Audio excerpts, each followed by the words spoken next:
సజీవుడవైనా యేసయ్యా నిన్నాశ్రయించిన నీ వారికి సహాయుడవై తృప్తి పరచితివే. సముద్రమంతా సమృద్ధితో ఆనందించెదనిలో అనుదినము కృప పొంది ఆరాధించెద నిన్నే ఆనందధ్వనులతో. ఆనందించెద నీలో అనుదినము కృప పొంది ఆరాధించెద నిన్నే ఆనందధ్వనులతో.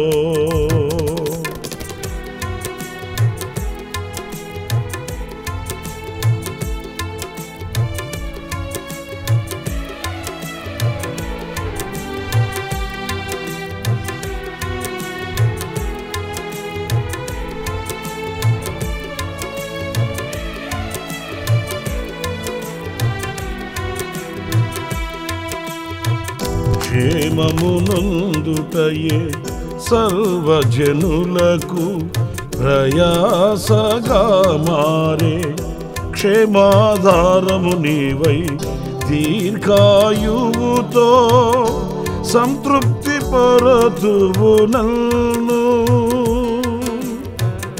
క్షేమమునందుటయే సర్వజనులకు ప్రయాసగా మారే క్షేమాధారము నీవై దీర్ఘాయువుతో సంతృప్తి పరతువు నన్ను. నిత్య నిబంధనగా నీ వాత్సల్యమును చూపితివే. నిత్యమైన నీ సత్యవాక్యముతో నిత్య నిబంధనగా నీ వాత్సల్యమును చూపితివే. నిత్యమైన నీ సత్యవాక్యముతో సజీవుడవైనా యేసయ్యా నిన్నాశ్రయించిన నీ వారికి సహాయుడవై తృప్తి పరచితివే. సముద్రమంతా సమృద్ధితో ఆనందించెద నీలో అనుదినము కృప పొంది ఆరాధించెద నిన్నే ఆనందధ్వనులతో. ఆనందించెద నీలో అనుదినము కృప పొంది ఆరాధించెద నిన్నే ఆనందధ్వనులతో.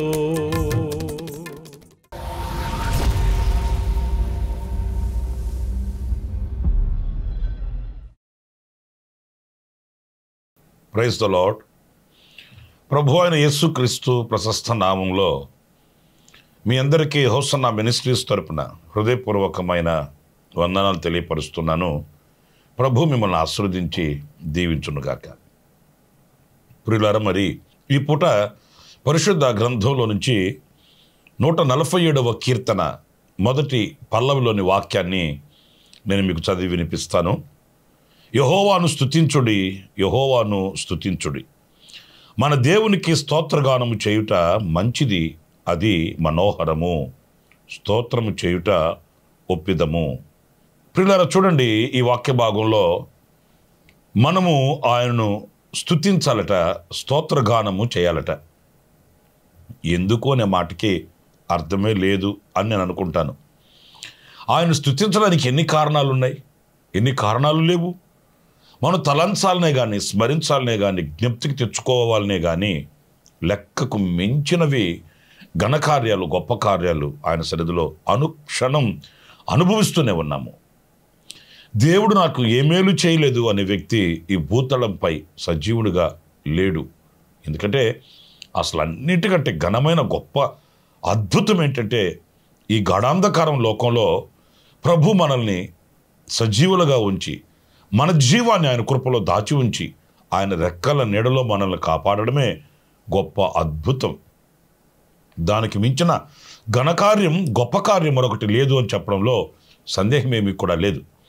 ప్రియమైన దేవుని బిడ్డలారా, ఆయన స్తుతించాలి అన్నప్పుడు మన హృదయం మొదటగా కృతజ్ఞతతో నింపబడాలి. ఎవరు ఆయన స్తుతిస్తారు? ఆయన మేలులు యోచించలేని వారు, ఆయన ఘనకార్యములను చూడలేని వారు ఆయన స్తుతించలేరు కదా. ఆయన చేసిన మేలులను గుర్తించి తలంచి ఆ ఘనకార్యములను పొందుకున్న వాళ్ళు మౌనంగా ఉండలేరు కదా. మరి ఈ రోజున ఏ కోవకు చెందిన వారం మనము? మేలులు అనుభవిస్తూ మర్చిపోతున్నామా? లేక ప్రభు చేసిన మేలులు తలంచుకుంటూ స్తుతిస్తున్నామా? కొంతమందిలో కృతజ్ఞతాపూర్వకమైన భావన కనిపించదు. అనుభవిస్తుంటారు, పొందుకుంటుంటారు, ప్రార్థిస్తుంటారు, దేవుని దగ్గర ఆశీర్వాదాలన్నీ అందుకుంటుంటారు, కానీ ప్రభు చేసిన మేలులను తలంచి స్తుతించడం వారికి చేత కాదు. ఆ భావన కూడా వారికి కలుగదు.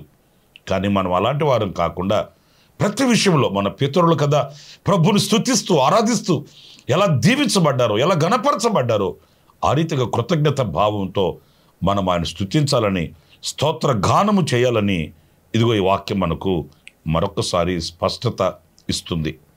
అయితే ఒక్క మాట, పరిశుద్ధ గ్రంథంలో మనం ఆయన స్తుతించుటకు కారణాలు మనం చూసినప్పుడు ఈ పూట ధ్యానం కొరకు కొన్ని మనం గుర్తించగలుగుతాము. మొదటగా మీరు గమనించినప్పుడు ఎందుకు ఆయన స్తుతించాలి అనంటే, ఒకసారి దేవుడు అబ్రహాముకు ప్రత్యక్షమై అన్నాడు, నీవు అమితముగా ప్రేమించుచున్న నీ ఒక్కగానొక్క కుమారుణ్ణి నేను చూపించే ఆ దేశంలో ఆ పర్వతం పైన నువ్వు దహన బలి అర్పించాలి అని కోరుకున్నాడు.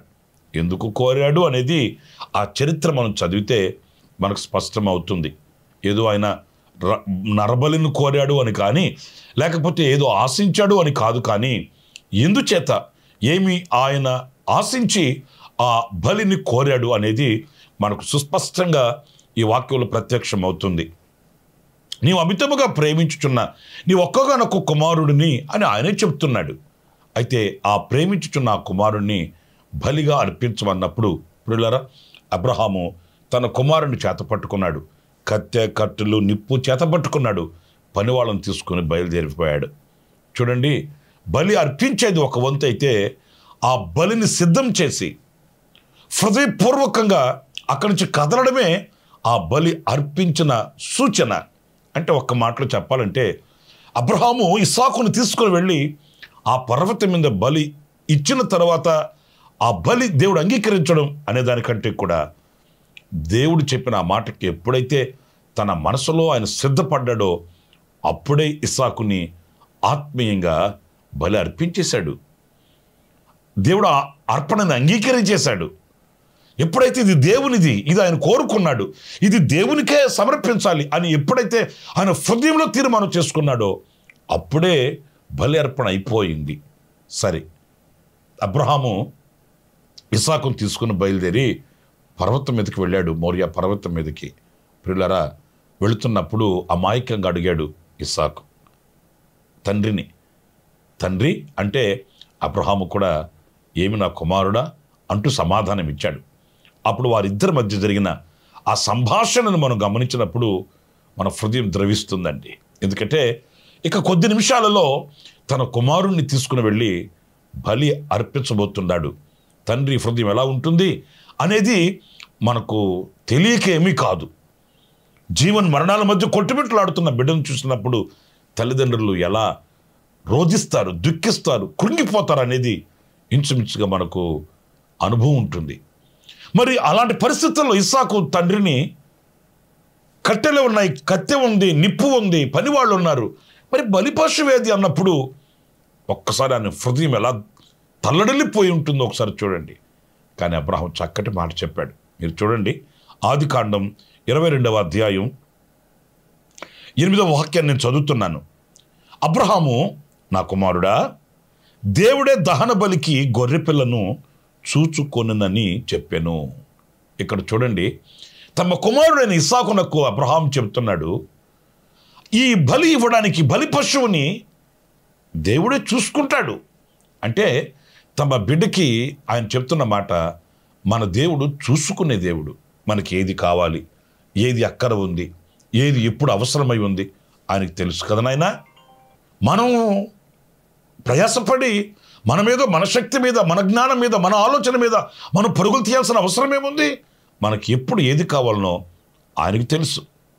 వాస్తవంగా ఆ స్థానంలో మనం గనుకుంటే ఇస్సాకును గట్టిగా పట్టుకొని ఏడ్చేయడము, లేకపోతే గోల చేయడము, అలాంటి కార్యక్రమాలు ఉండేవి.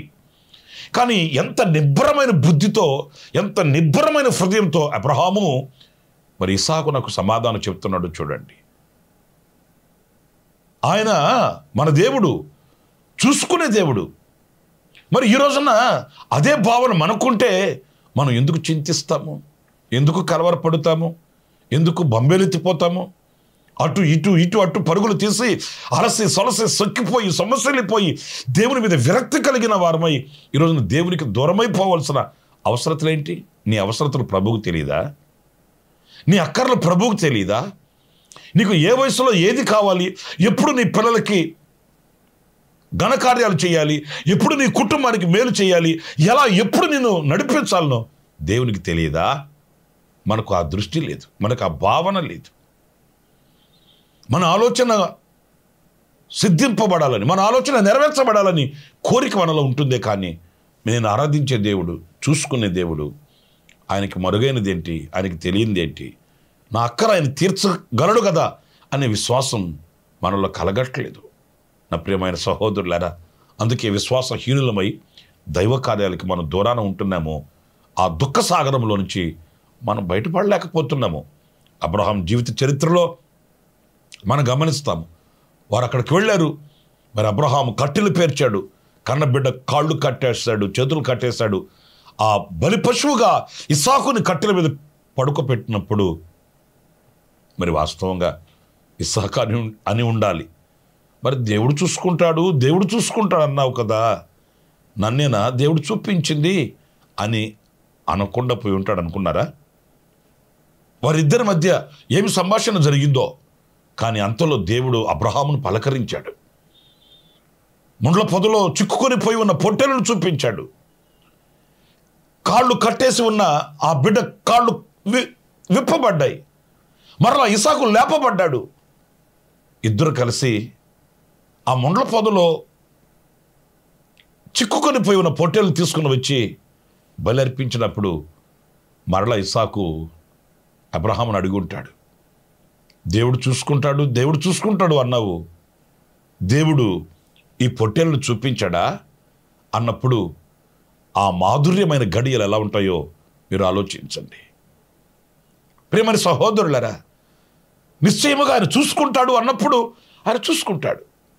మన బాధ్యత ఆయనకు అప్పగించినప్పుడు ఆయన నెరవేరుస్తాడు. ఆయన చెప్పిన లేఖనాన్ని, ఆయన చెప్పిన మాటని మనం నెరవేర్చగలిగినప్పుడు మన కార్యాలు ఆయన నెరవేరుస్తాడు. వారిద్దరి మధ్య ఎంత వింతైన కార్యం జరిగి ఉంటుంది. కొన్ని నిమిషాల ముందు అబ్రహాం అన్నాడు దేవుడు చూసుకుంటాడని. కొన్ని నిమిషాల ముందు ఇస్సాకు కాళ్ళు కట్టేసి బలిపెట్టి మీద పెట్టేశాడు. అప్పుడు ఇస్సాకు చూసుకుంటాడు అన్నాడు. మరి నన్ను చూసుకున్నాడా అని అనుకుని ఉంటాడు. కొన్ని నిమిషాల తర్వాత దైవ కార్యాలు కళ్ళతో చూశారు. ఈ ఘట్టాలన్నీ ఒక్కొక్కటికి తలంచినప్పుడు ఎంత ఆశ్చర్యం కలుగుతుంది. మరి అన్ని ఆశ్చర్య కార్యాలు చేసిన దేవునికి స్తుతిగానం చేయకుండా, ఆయన చూసుకునే దేవుడు వాళ్ళకి అద్భుతం చేసినప్పుడు స్తుతిగానం పాడకుండా ఇంకెలా ఉండగలుగుతారు? అలాగైతే నా ప్రియ సహోదరులారా, మనం కూడా ఆయన ఇంతవరకు మన కార్యాలు నెరవేర్చి, ఇంతవరకు గొప్ప కార్యాలు చేస్తూ వెన్ను తట్టి నడిపిస్తున్న తండ్రికి అవన్నీ తలంచినప్పుడు స్తుతిగానం చేయక, స్తుతించకుండా ఉండకూడదు. ఆయన స్తుతిగానము చేయాలని, అది మనోహరమని ఇదిగో ఈ లేఖనం మనకు తెలియపరుస్తుంది. మరొక చిన్న వాక్యాన్ని కూడా నేను మీకు జ్ఞాపకం చేస్తాను. అది 45వ కీర్తన 7వ చరణంలో వ్రాయబడిన చక్కటి వాక్కు. నీవు నీతిని ప్రేమించి భక్తిహీనతను ద్వేషించుచున్నావు, కావున దేవుడు నీ దేవుడే చెలికాళ్ళ కంటే హెచ్చగునట్లుగా నిన్ను ఆనంద తైలముతో అభిషేకించి ఉన్నాడు. ఇక్కడ మనం గమనించినప్పుడు ఆయన చెలికాళ్ళ కంటే హెచ్చగునట్లు మనల్ని హెచ్చిస్తాడంట. ఎందుకు ఆయనకి స్తోత్రగానం చేయాలి? ఎందుకు ఆయనను స్తుతించాలి? ఆయన హెచ్చించే దేవుడు, ఆయన చూసుకునే దేవుడు అండి. మన ఎడల ఆయన కోరుకున్నది ఏంటి అనంటే మనం హెచ్చుగా ఉండాలి, ఉన్నతంగా ఉండాలి, ఉన్నత స్థితిలో నడవాలి, ఉన్నత స్థితిలో బ్రతకాలి. మనలో ఉన్న కొదువ ఆయనలో ఉండదండి. మనం ప్రార్థన చేసేటప్పుడు అంటుంటాం అమాయకంగా 30 దంతులుగాను 60 దంతులుగాను అని. కానీ దేవుడు మనల్ని ఎలా కోరుకున్నాడు అనంటే మనం బహుగా ఫలించాలని, ఉన్నతంగా బ్రతకాలని, ఉన్నతంగా హెచ్చించబడాలని. ప్రియమైన దేవుని బిడ్డలారా, ఆయన మనల్ని ఇంత ఉన్నతంగా ఆలోచించినప్పుడు మనం ఎక్కడున్నాం? ఎక్కడ వేసిన గొంగళి అక్కడే అన్నట్లుగా సతికిలబడిపోయి ఉన్నామా? లేకపోతే హెచ్చించబడుతున్నామా? దేవుని చేత ఆశీర్వదించబడుతున్నామా? మరి ఆయన మనల్ని హెచ్చించాలంటే, ఆయన మనల్ని ఆశీర్వదించాలంటే తగిన యోగ్యత, అర్హత కూడా మనం కలిగి ఉండాలి కదా. ఆయన మనల్ని హెచ్చించినట్లు, ఘనపరచునట్లు, మనల్ని దీవించినట్లు, ఉన్నత స్థితికి మనల్ని తీసుకుని వెళ్ళేటట్లు ఆ అర్హతని మనం కలిగి ఉన్నామా అనే ప్రశ్నకు సమాధానం ఏంటి? ఆయన మన నీతికి తగినట్లు, ఈ వాక్యంలో మనం గమనించినప్పుడు, నీవు నీతిని ప్రేమించి భక్తిహీనతను ద్వేషించుచున్నావు గనక. మరి ఈ అర్హతని మనం కలిగి ఉండాలి కదా, భక్తిహీనతను ద్వేషించడం. ఈరోజు లోకంలో మనం నిండుకొని ఉన్నటువంటి అనుభవాన్ని చూస్తున్నాము. భక్తిహీనత, శక్తి కలిగిన భక్తిని, నీతిని వెతకవలసి వస్తుంది. భక్తిహీనతని ఈ రోజున మనం నిండుకొని ఉన్నటువంటి లోకాన్ని చూడవలసి వస్తుంది. ఎటు చూసినా కూడా నీతి లేని కార్యక్రమాలు, భక్తిహీనతకు సంబంధించిన క్రియలు కనిపిస్తున్నాయండి. భక్తి లేక కాదు, ప్రతి వ్యక్తి ఏదో ఒక భక్తి చేస్తూనే ఉన్నాడు. కానీ ఆ భక్తి హీనమైన భక్తి, భక్తిహీనత. చాలినంత భక్తి కాదు, ఉండవలసినంత భక్తి కాదు, హీనమైన భక్తి. దేవుడు మెచ్చే భక్తి కాదు, ప్రతిఫలం తెచ్చే భక్తి కాదు, నీతి లేని హీనమైన భక్తి క్రియలు. ఎదుటివారిని హింసించడం అనేది ఒక భక్తి అయిపోయింది. ఎదుటివారి రక్తాన్ని చూడాలి అని అనుకోవడం ఒక భక్తి అయిపోయింది. ఎదుటివారిని హింసించి, వేధించి, బాధించి నేను గొప్పవాడిని కావాలి అనుకోవడం కూడా ఒక భక్తి పారవస్యమైపోయింది. అలాంటి లోకపు నీతి ఏలుబడి చేస్తుంది. కానీ దైవ నీతి అలాంటిది కాదు, దైవ భక్తి అలాంటిది కాదు. అది లాభసాధకమైనది, అది మనకు క్షేమాన్ని కలుగు చేస్తుంది. ఆ భక్తి మనకు ప్రతిఫలాన్ని కలుగు చేస్తుంది. ఆ భక్తి మనల్ని దేవునిలో స్థిరపరుస్తుంది. మరి ఈ రోజున నీతిని ప్రేమించి భక్తిహీనతను ద్వేషించుచున్నామా, లేకపోతే నీతిని ద్వేషించి భక్తిహీనతను ప్రేమిస్తున్నామా? ఈరోజు ఎక్కువగా మనం చూస్తున్నాము, నీతినే ద్వేషించి భక్తిహీనతను ప్రేమిస్తున్నారు. నీతిగా, నిజాయితీగా, యథార్థిగా బ్రతికితే అలాంటి వాళ్ళని చేతగాని వాళ్ళలాగా లెక్కేస్తున్నారండి ఈ లోకం. నీతిగా, నిజాయితీగా బ్రతికే వాళ్ళకి ఏమి చేత కాదు, పనికిరారు అన్నట్లుగా లెక్క కడుతున్నారు. కానీ నేనంటాను, లోకం ఆ రీతిగా లెక్క కట్టినా సర్వశక్తి కలిగిన దేవుడు మన ప్రక్కన నిలిస్తే చాలు. ఆ సర్వశక్తి కలిగిన దేవుడు దృష్టిలో మనం ఉంటే చాలు. ఆయన మనల్ని హెచ్చిస్తాడు, ఆయన మనల్ని ఘనపరుస్తాడు. ఆయన ఘనతకి ఏది అడ్డు నిలబడలేదు, ఆయన ఘనతకి ఏది పోటీ రాలేదు. ఆయన ఘనతని అణగదొక్కగలిగిన శక్తి ఈ లోకంలో దేనికి కూడా లేదు. అన్నప్పుడు నీతిని ప్రేమించుచున్నామా, ద్వేషించుచున్నామా అనే విమర్శ మనకు కలగాలి. ఆటుపోటులో ఎదురైన అవాంతరాలే వచ్చిన అభ్యంతరాలే ఉవ్వెత్తు కెరటాల వల్లే మన మీద విరుచుకుపడినప్పటికీ నీతిని మనం విడిచిపెట్టకూడదు. నీతిని ప్రేమించి మనం దుర్నీతిని, భక్తిహీనతను ద్వేషిస్తే ఆ యోగ్యతను బట్టి ఆయన నిన్ను హెచ్చిస్తాడు. ఆయన నిన్ను హెచ్చిస్తాడు.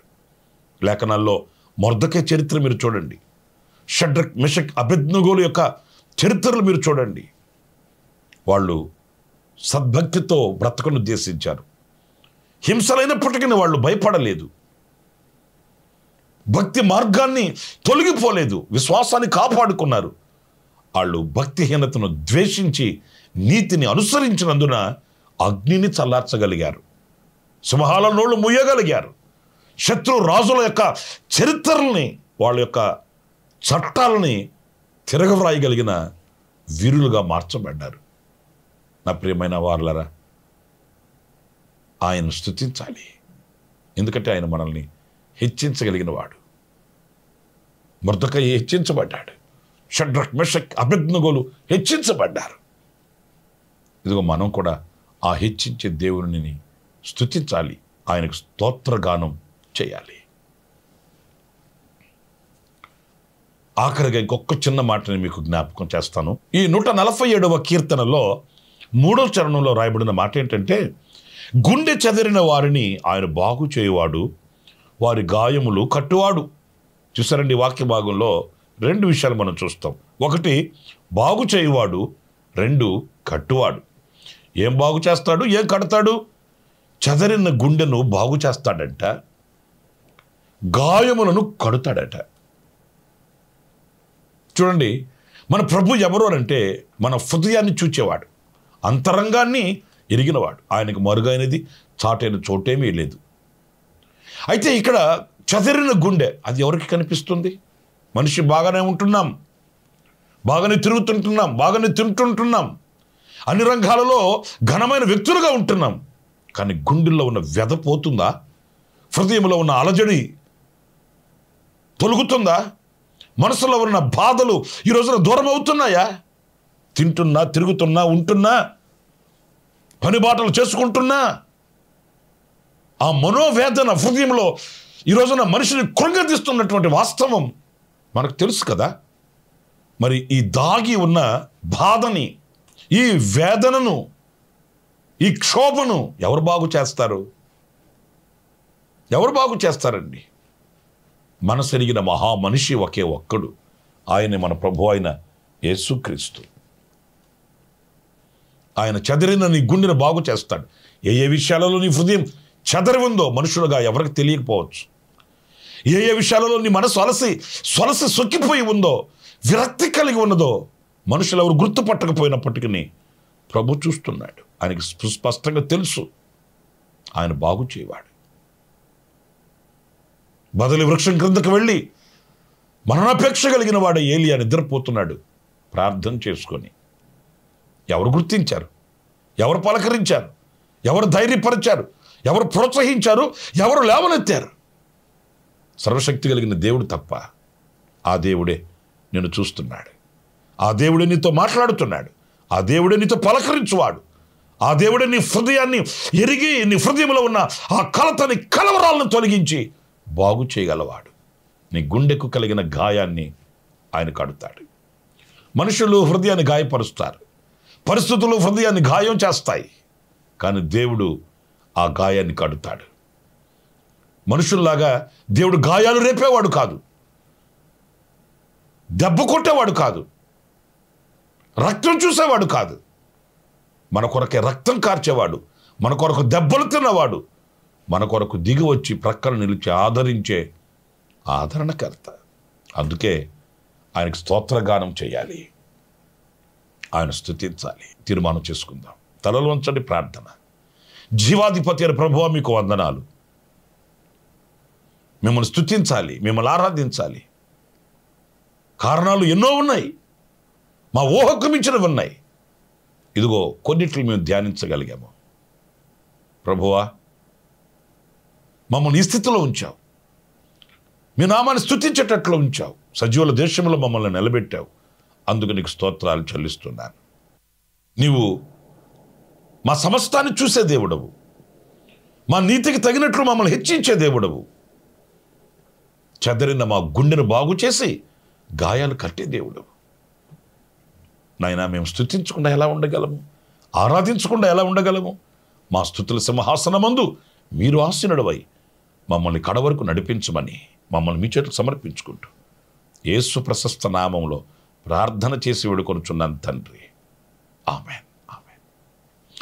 ప్రభు మిమ్మల్ని ఆశీర్వదించి దీవించునుగాక.